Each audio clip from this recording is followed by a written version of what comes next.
O Senhor esteja convosco. Ele está no meio de nós. Proclamação do Evangelho de Jesus Cristo segundo Marcos.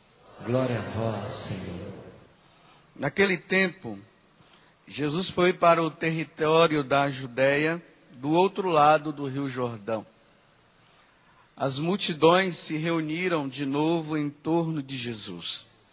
E ele, como de costume, as ensinava. Alguns fariseus se aproximaram de Jesus para pô-lo à prova. Perguntaram se era permitido ao homem divorciar-se de sua mulher. Jesus perguntou: o que Moisés vos ordenou? Os fariseus responderam: Moisés permitiu escrever uma certidão de divórcio e despedi-la. Jesus então disse: foi por causa da dureza do vosso coração que Moisés vos escreveu este mandamento. No entanto, desde o começo da criação, Deus os fez homem e mulher. Por isso, o homem deixará seu pai e sua mãe, e os dois serão uma só carne. Assim já não são dois, mas uma só carne. Portanto, o que Deus uniu, o homem não separe. Em casa, os discípulos fizeram novamente perguntas sobre o mesmo assunto. Jesus respondeu: quem se divorciar de sua mulher e casar com outra, cometerá adultério contra a primeira. E se a mulher se divorciar de seu marido e casar com outro, cometerá adultério. Palavra da salvação. Glória a vós, Senhor. Vamos nos assentando. Aleluia, aleluia. A minha alma abrirei. Aleluia, aleluia. Cristo é meu Rei.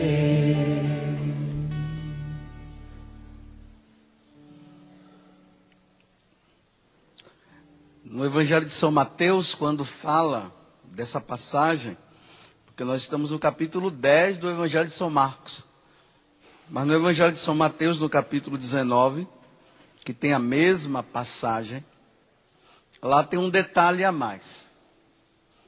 E o detalhe é esse: os discípulos ficaram intrigados com essa resposta de Jesus a respeito dessa fidelidade dentro do casamento, aonde não deve haver separação, como o próprio Jesus disse, que o que Deus uniu, o homem não pode separar.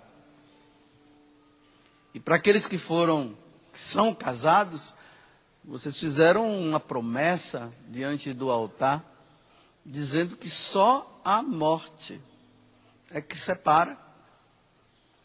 O adultério não é um motivo para separação, ou qualquer tipo de infidelidade, ou falta de presença, de amizade, como nós vimos na primeira leitura, falando a respeito da amizade. Às vezes não são tão assim amigos dois, e resolvem depois separar-se. Jesus é bem claro: nada. Aí lá diz que Pedro ficou, uns dos discípulos, né, mas provavelmente deve ser Pedro, porque aqui no detalhe não se diz quem é. Diz que seus discípulos disseram: se tal é a condição do homem a respeito da mulher, é melhor não se casar. Porque imagine casar com um casca grossa aí, ou uma casca grossa, e depois tolerar até a morte. É melhor não casar. Só que hoje eu quero olhar essa leitura do Evangelho de forma diferente. Porque quando nós olhamos, nós já olhamos e descascamos em cima daqueles que estão no adultério, que estão na infidelidade, e volta e aquela coisa toda. Mas eu quero falar daqueles que foram fiéis. Porque a impressão que se dá, olhando assim, e quando nós olhamos a sociedade de hoje, e através de novelas e tudo, a impressão que se dá é uma impressão. É que o casamento não dá certo. Então é melhor nem ir casar na igreja. É melhor se juntar por aí, vamos vivendo. E se der certo, a gente vai. Se não der, como se fosse uma coisa assim, de qualquer jeito. Mas eu quero falar daqueles que foram fiéis. E que estão sendo fiéis. E eu quero dar até um passo a mais. Eu quero falar daqueles que foram fiéis até a morte. E continuam ainda fiéis. Às vezes a gente não pensa nas viúvas e nos viúvos, né? A gente não olha para os viúvos e para as viúvas. Na carta de São Paulo aos Coríntios, ele fala que se um homem casou, a esposa morreu, ele diz, é melhor que não case de novo. E vice-versa, né? Se a mulher casou e o esposo morreu, é melhor ficar na condição que está agora. Vai servir a Deus agora. Você percebe? Nós vamos percebendo que hoje, né, há um incentivo tão grande, né? Parece que o pessoal fica com pena porque a mulher ficou viúva e arruma outra, e fica arrumando um velhinho para ela. Que tal aquele velhinho de lá? E fica empurrando. E fica empurrando uma velhinha para aquele velhinho com pena. Porque o pessoal fica com pena, né?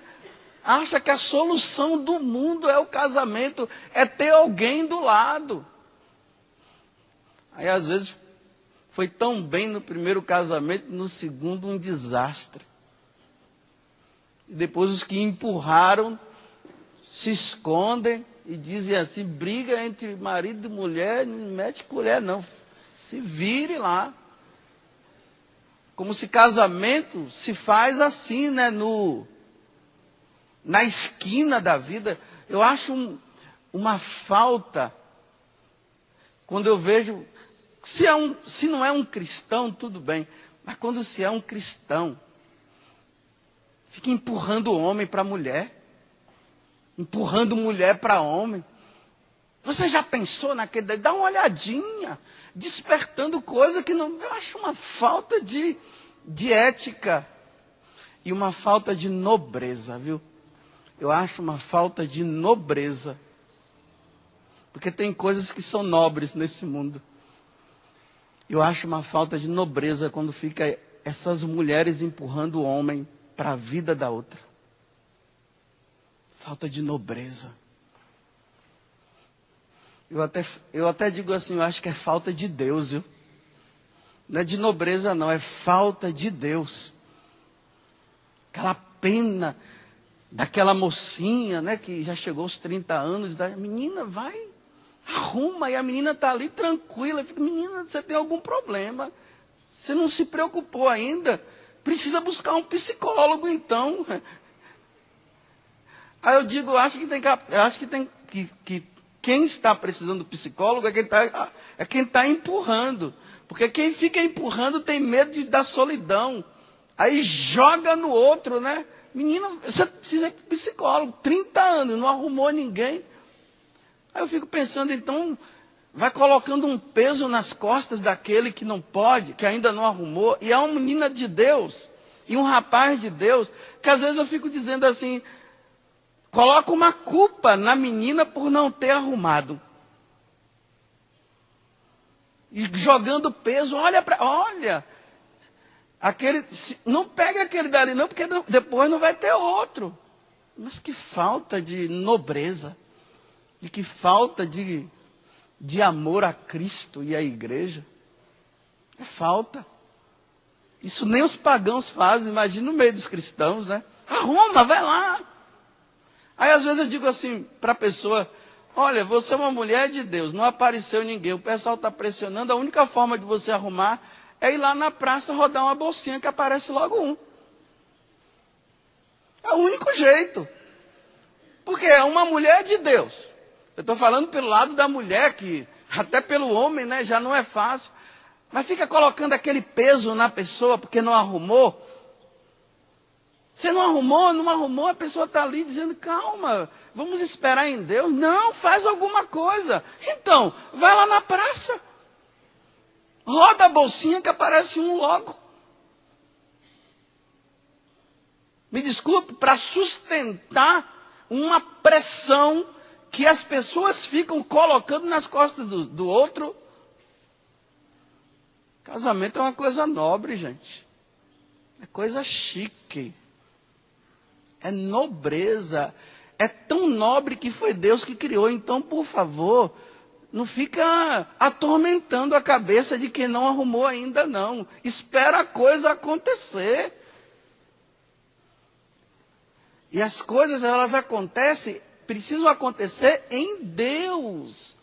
Não é porque minha amiga quer, ou meu amigo quer, ou meu pai quer, ou minha mãe quer. Por favor, deixa a pessoa ir na paz do Senhor Jesus.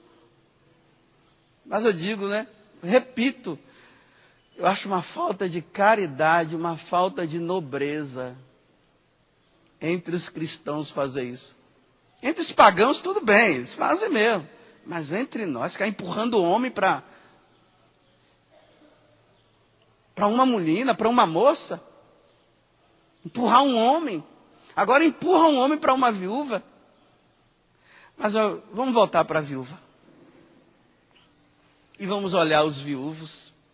Nas nossas comunidades existem viúvos e viúvas maravilhosos. No Evangelho de São Lucas, aqui no capítulo 1, no capítulo 2, lá fala de uma viúva. Quando Jesus é apresentado no templo, diz assim, havia também uma profetisa chamada Ana, filha de Fanuel, da tribo de Assé. Era de idade avançada, ó. Depois de ter vivido 7 anos com seu marido, desde a sua virgindade, ficara viúva. 7 anos de casamento. Durou 7 anos. Ficou viúva. E agora, com 84 anos, não se apartava do templo, servindo a Deus noite e dia, em jejuns e orações. Eu quero louvar a Deus pelas viúvas e viúvos. Que às vezes, sabe o que acontece? Às vezes assim, em conversa, eu vejo algumas mulheres, e homens também, que dizem assim, não, o meu marido morreu, mas eu vou ser fiel, vou continuar sendo fiel a ele. Olha que bonito. Quer dizer, quando o marido morre, a mulher ela pode casar novamente, não tem problema. Na igreja. Está livre. Porque o que é que separa é a morte. Mas foram tão amigos os dois, que a mulher diz assim, eu não quero arrumar outro não. Quero ir por túmulo, levando as boas lembranças do meu esposo, que já morreu. Quero ir por túmulo, levando as boas coisas que eu vivi com a minha esposa. Na história da igreja, na história da vida religiosa, nós encontramos Santa Rita de Cássia. Casou com casca grossa.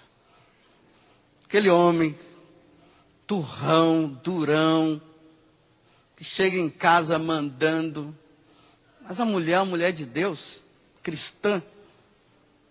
Quantas vezes as pessoas diziam, né? Se separa, e ela não, fiel ali com aquele homem casca grossa. Ofereceu casamento dela pela conversão do marido. Dedicada na oração e pedindo a Jesus